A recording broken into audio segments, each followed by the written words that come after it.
Due to the extended Late Late Toy Show, tonight's programmes are now running 10 minutes later than scheduled. But now RTÉ News Extra with Ken Hammond.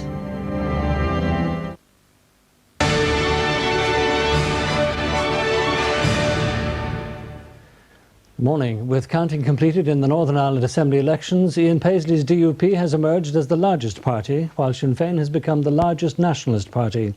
With all 108 seats filled, the DUP has 30 seats, the Ulster Unionist 27, Sinn Féin has 24, and the SDLP 18. The Alliance Party has 6, and the other 3 seats went to David Irvine from the Progressive Unionist Party, Bob McCartney from the UK Unionist Party, and independent Dr Kieran Deeney. The Taoiseach Bertie Ahern has said there can be no renegotiation of the Good Friday Agreement, and in a joint statement tonight, the Irish and British governments promised to bring forward proposals in the new year for a review of the agreement, but said the fundamentals were not open to renegotiation. With our first report, here's Declan McBennett from our Northern staff. That's a good result for Sinn Féin, and increased mandates and increased responsibilities for Sinn Féin and the DUP. Gerry Adams and his colleagues are not the exclusive voice of nationalism in the north, but they are the dominant one. 6 seats ahead of the SDLP, reversing the roles and the numbers game from 1998. Little wonder they are smiling, buoyed by wins in North and South Belfast. whatever's happening within unionism, the Good Friday Agreement, and remember, people used to lecture us about democracy. The Good Friday Agreement is the will of the majority of people in both states in this island. Those divisions inside unionism are very real.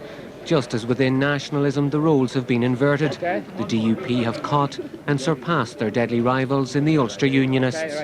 We're now going to be, it's clear, the only party in Northern Ireland, for the first time ever, to have Assembly representatives from every single constituency, from West Tyrone to West Belfast, from North Down to North Belfast.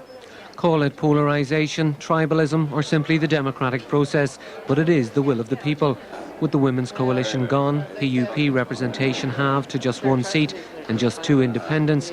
Only the Alliance Party confounded the critics and held their ground and their seats. Declan McBennett, RTÉ News, Belfast.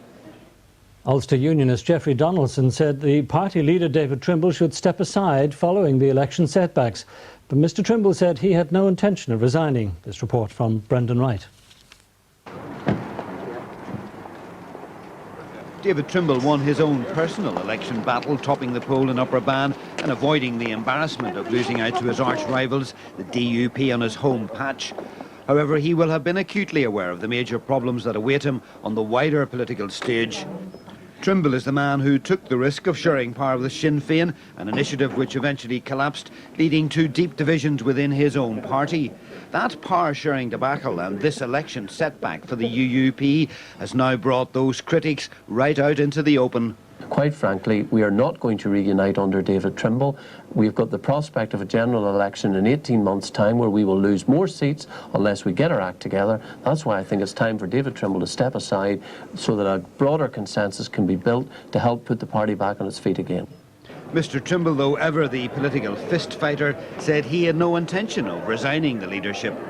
I think it's rather unfortunate for Jeffrey to be so eager for the defeat of his party. And he's also premature. Election 2 for the SDLP, dropping to last in line of the 4 main parties. Like David Trimble, however, the SDLP leader says it's not a resigning issue. Obviously, we're hurting after this election result. I would be a liar to say anything different. In particular, it's sore when you see people of the calibre of Joe Hendron, Dennis Haughey, John Fee, Joe Byrne being put through the ringer. But we're Democrats and we have to work with the hand that democracy has dealt us. Looking on gleefully from the sidelines are the 2 new political powers in the north, the DUP and Sinn Féin. Republicans believe they are now very much in the ascendancy. We will have all-Ireland elections to the European Parliament. We will have local government elections in the 26 counties. And Sinn Féin, I tell you, will continue to make the headlines, will continue to make the news. With this political realignment, getting the new Assembly up and running will be no easy task. The rescue mission starts immediately. Brendan Wright, RTÉ News, Belfast.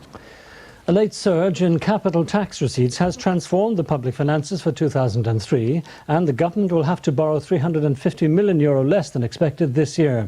But pre-budget figures from the Department of Finance also show that the government will still be short by €2.5 billion next year, and Finance Minister Charlie McCreevy is expected to introduce a tight budget next Wednesday.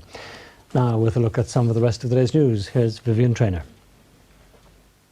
A 20-year-old man has been before a court in Dublin charged with the murder of a 43-year-old father of 5 in West Dublin.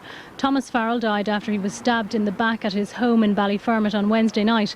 Today, Darren Rogers of Elmdale Park, Cherry Orchard, was before Kilmainham District Court charged with his murder. The Criminal Assets Bureau is to seize the home of a Limerick man.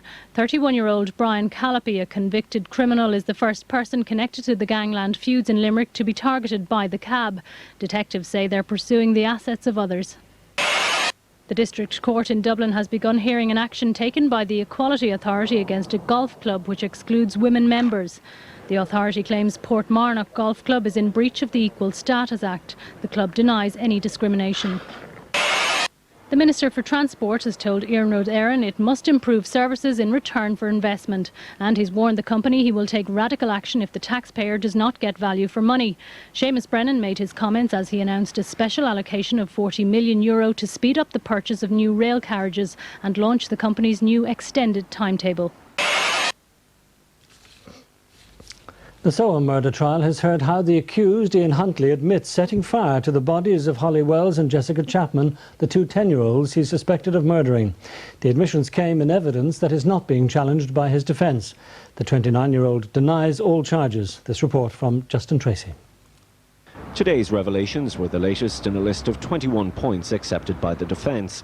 As the prosecution drew to a close today, the remainder of the admissions, plus 5 additional ones provided by the defence today, were read to the jury. The trial has already heard how Huntley claims the girls died accidentally in his house. He also accepts he dumped their bodies in a remote ditch, cut off their clothes and set fire to the bodies and clothing.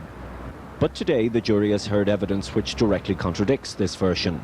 In a conversation with his mother, Linda Nixon Huntley, secretly recorded as she visited him in prison, he told her that the two friends came to his house, that he treated one of them for a nosebleed, and that they left alive. The school caretaker even suggested they could have been killed by a stranger who followed them, knowing that their DNA would be later found at his cottage. Huntley told his mother, "I am adamant, I am 100%, I remember them girls leaving my house." Justin Tracy, RTÉ News. And finally, the National Safety Council is advising all road users to take extra care tonight and tomorrow following a severe weather warning by Met Éireann. Heavy rainfall is expected and there's a warning about gale force winds on the Irish Sea. And that's the late bulletin on what's been a very busy news day from everyone here. A very good night to you.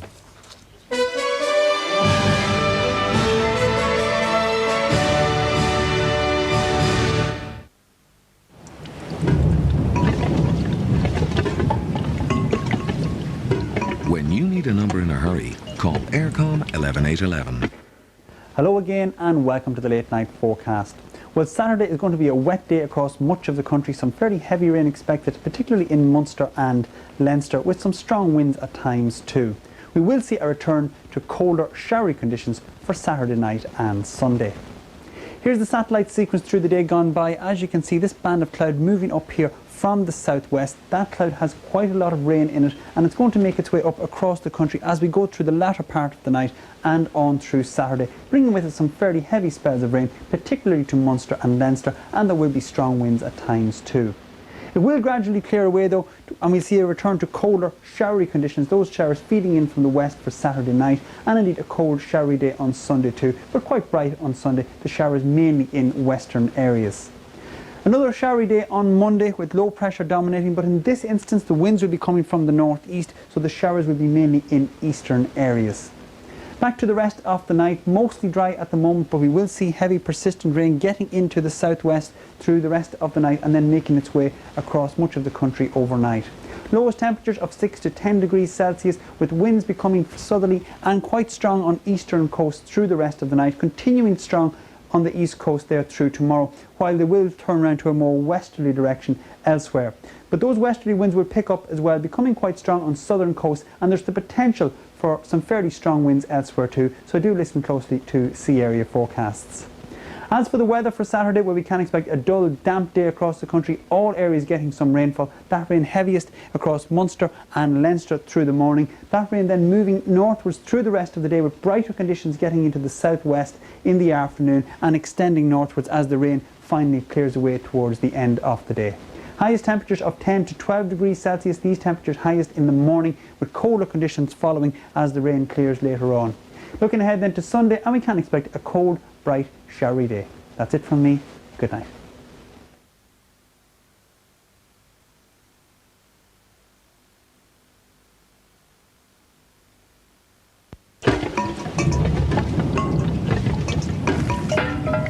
Call Aircom 11811 for any number you need.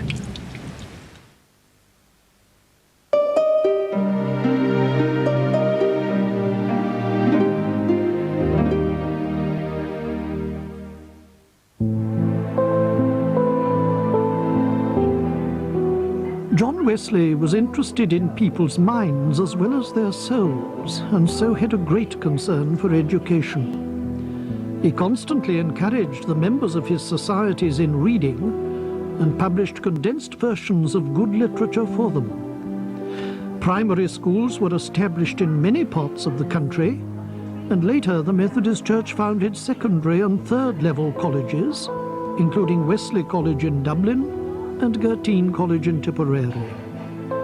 Lord God, the source of all knowledge, bless with wisdom and understanding all who teach and all who learn. Amen.